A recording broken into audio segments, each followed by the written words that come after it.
Iya, satu tembang ngopi baru saja berlalu sebagai tembang pembuka dari saya dalam acara ngos-ngosan ngopi sambil ngobrol santai. Kali ini sesuai dengan tema yang sudah kita janjikan, yaitu kita akan menguak tentang sejarah Bojonegara.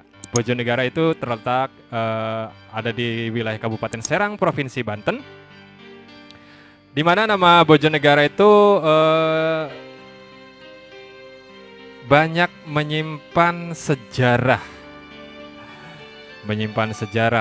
Nah, saya sendiri lahir dari daerah Bojonegara, letaknya di pesisir utara Provinsi Banten.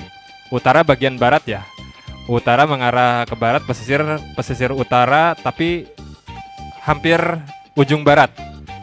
Nah, itu wilayah Bojonegara. Untuk lebih jelasnya tentang sejarah Bojonegara ini, nah, kita ada narasumber yang insya Allah itu narasumber ini dapat dipercaya karena berdasarkan karena juga punya data-data berdasarkan hasil penelitian. Beliau adalah seorang sejarawan juga, aktivis. Mungkin arkeolog juga ya, kalau tidak salah arkeolog juga ya, meneliti tentang sejarah-sejarah, ya pokoknya sejarah-sejarah Banten, bahkan mungkin sejarah nasional juga beliau banyak tahu. Siapa lagi kalau bukan Abah Yadi Ahyadi. Silakan Abah. Nah, ini Abah Yadi Ahyadi. Waalaikumsalam. Nah, boleh di ini mic-nya, Bah.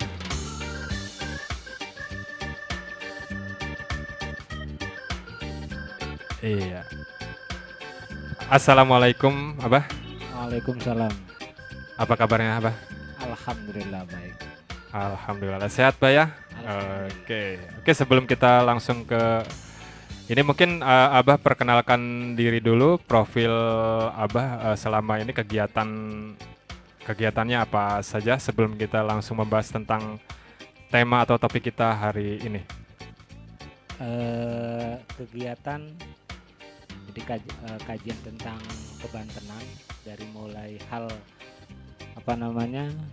sejarah, kebudayaan, adat istiadat, ritus, dan berbagai hal yang berkaitan dengan budaya Banten. Itu dari sumber-sumber manuskrip dan sumber-sumber arsip, kemudian melacak ke lapangan lewat tradisi lisan. Oh begitu ya. Aktivitasnya. Berarti Abah punya tim?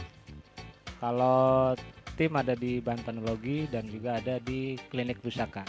Kalau yang pribadi itu Klinik Pusaka. Klinik Pusaka itu konservasi literatur naskah Islam klasik. Jadi literaturnya itu manuskrip arsip-arsip kuno dari Eropa, terus manuskripnya dari lokal.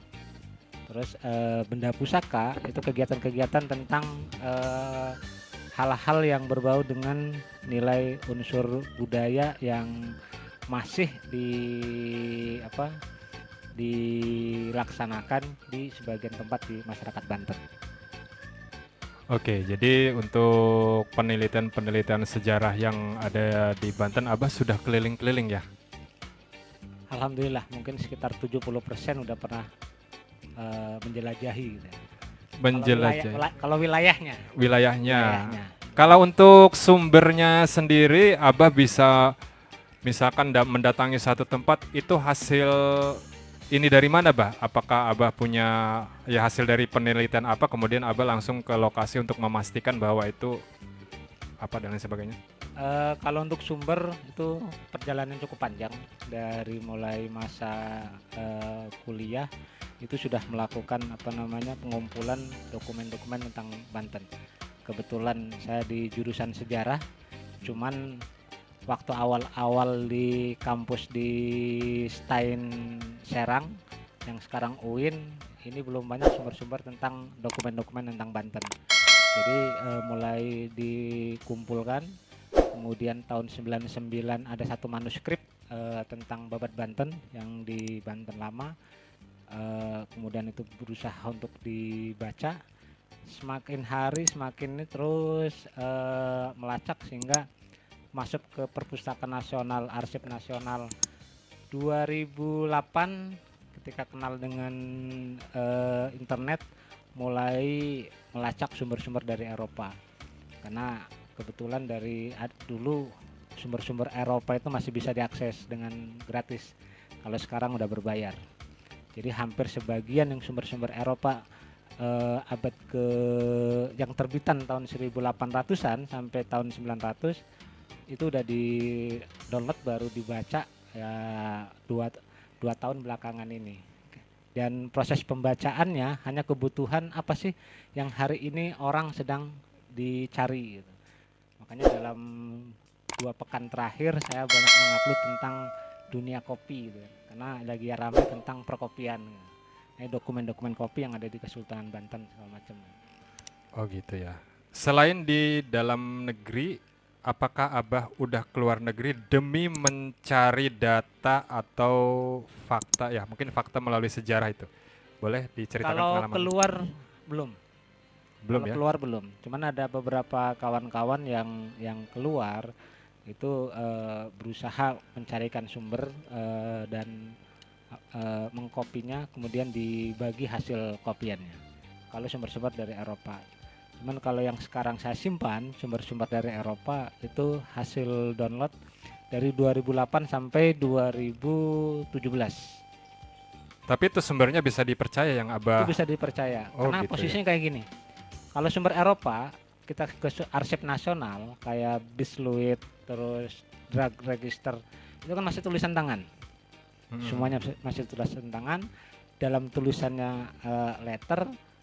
Kemudian tahun 2012 ada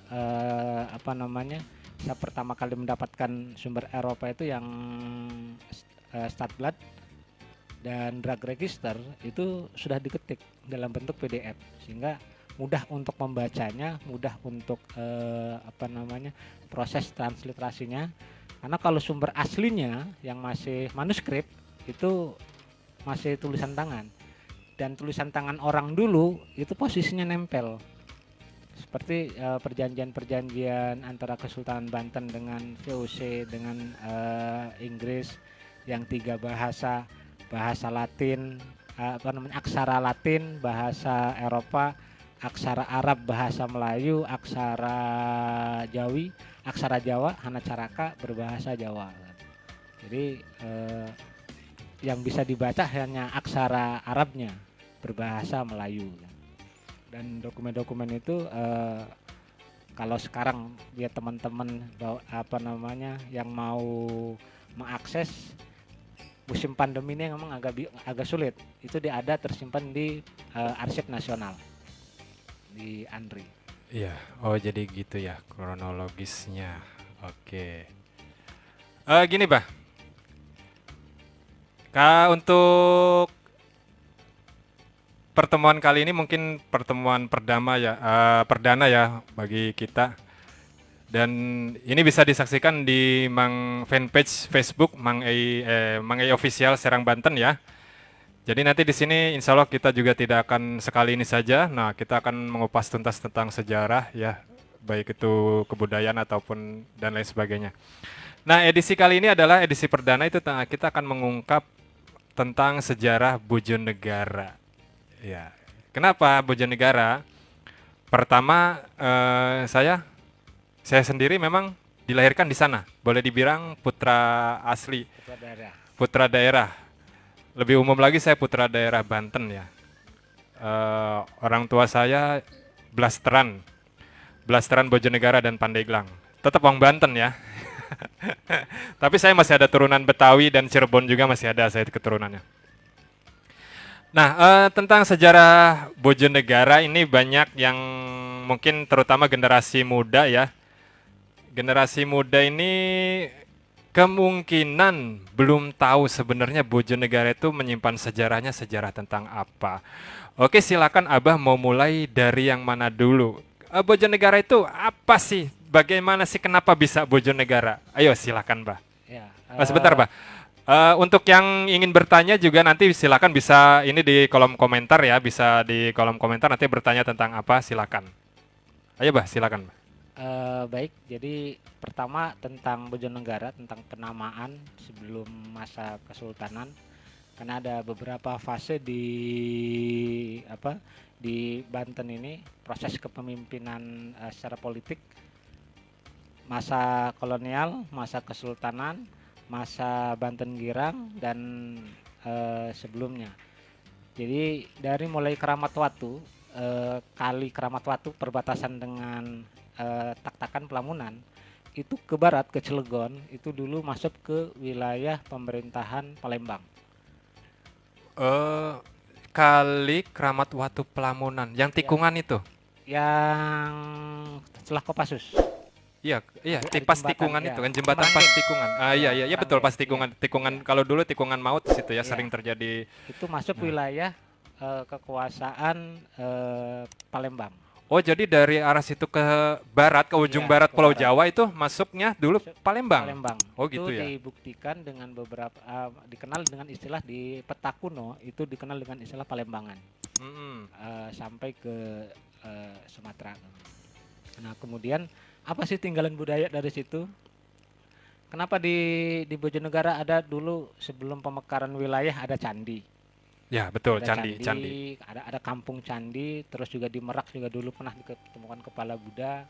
Sementara untuk Banten Girang itu kan wilayah kekuasaan di agama Hindu gitu kan. Hindu Banten Girang dikenal. Makanya di sejarah Banten dikenal dengan sebelum Islam itu ada agama Hindu dan Buddha gitu. Nah, tapi titik-titik agama Buddhanya daerah mana?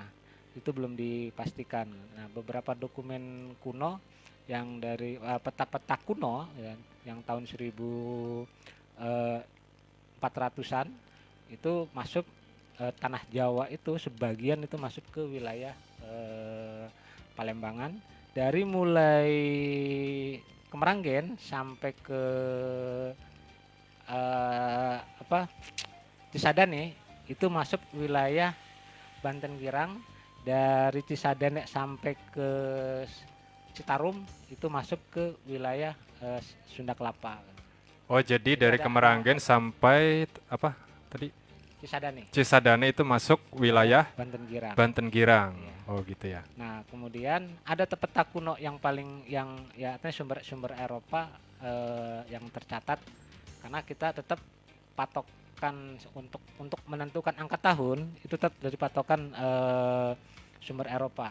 Karena sumber lokal itu tidak pernah mengungkap kata tahun, pakainya sandikala atau pakai sebuah peristiwa. Kalaupun ada nama-nama tokoh di dalamnya, itu biasanya hanya nama gelar, nama jabatan. Arsip kuno di tahun 1511 ada namanya perjanjian antara kerajaan Sunda dengan Portugis, itu dilakukan pertama itu di pelabuhan Cigeci dalam bahasa lokal. Cigeci titik nolnya ada di Tanjung Pucuk sekarang, karena Tanjung Pucuk itu asal kata dari Nicholas Pun, jadi Tanjung Nicholas Pun, titik nol Portugis. Nah, kemudian disitulah mulai ada 5 pelabuhan di Banten Girang. Pelabuhan Cigidi, pelabuhan Cigidi Bantam. Itu di mana? Cigeci itu sekarang posisinya Pulau Salira. Pulau Salira, perbatasan desa Salira dengan desa Mangurja. Cigeci. Orang Salira tahu nggak kira-kira ini ya? Cigeci. Batu nisannya ada di sana, batu nisan kuno seperti kayak yang di Banten lama. Di Cigeci itu ada batu nisan prasasti apa itu? Bukti prasasti apa itu? Bukan bukti prasasti, bukti bahwa itu pelabuhan besar dulunya. Masih ada sekarang? Kalau pelabuhannya udah nggak ada, cuman batu nisannya masih ada di tengah-tengah perusahaan. Oh, di tengah-tengah di pabrik. Kampung Sumber Lubang di Sitong. yang masuk di Sitong. Ayo orang Salira, orang Sumber Lubang nih. Itu ada apa namanya? Cagar budaya ya. Iya. Peninggalan sejarah peninggalan sejarah. Bukti. Bukti peninggalan sejarah masa pelabuhan kuno. Dan itu dibuktikan beberapa laporan-laporan kuno, Tommy Perez segala macam. Makanya cara menghitungnya untuk laporan Eropa di Banten itu ada Pulau Salira, Pulau Kali, Pulau Telu, Pulau Papat, Pulau Lima, baru pelabuhan Banten. Oh, jadi Salira itu dulu pulau? Pulau. Sampai sekarang juga masih. Oh ya. Pulau Salira, Pulau Kali. Pulau Kali ya, bukan Pulau Kali ya? Bukan Pulau Kali, Pulau Kali. Nah, yang populer selama ini kan, nah banyak nih Pulau Kali, padahal bukan Pulau Kali. Pulau Kali, Pulau Dua ya maksudnya. Pulau Dua ya. Bukan pulau yang kedua. Oh, pulau yang kedua. Kebetulan pulaunya juga situ ada dua. Ada seharusnya Pulau Panjang, tapi Pulau Salira, Pulau Kali, Pulau Panjang. Nah, baru Pulau Telu, Pulau Papat, Pulau Lima. Kenapa Pulau Panjang disebutnya nggak disebut pulau yang ketiga, tapi disebutnya Pulau Panjang? Karena pulau itu dari sudut manapun akan terlihat memanjang. Memanjang ya. Nah, itu dari laporan-laporan arsip. Sementara dari laporan dari manuskrip itu dikenal belum dikenal sebagai sebuah daerah. Tapi dikenalnya adalah tempat istilahnya di Gunung Gede itu tempat intelijen yang dikenal dengan istilah Raden Ireng.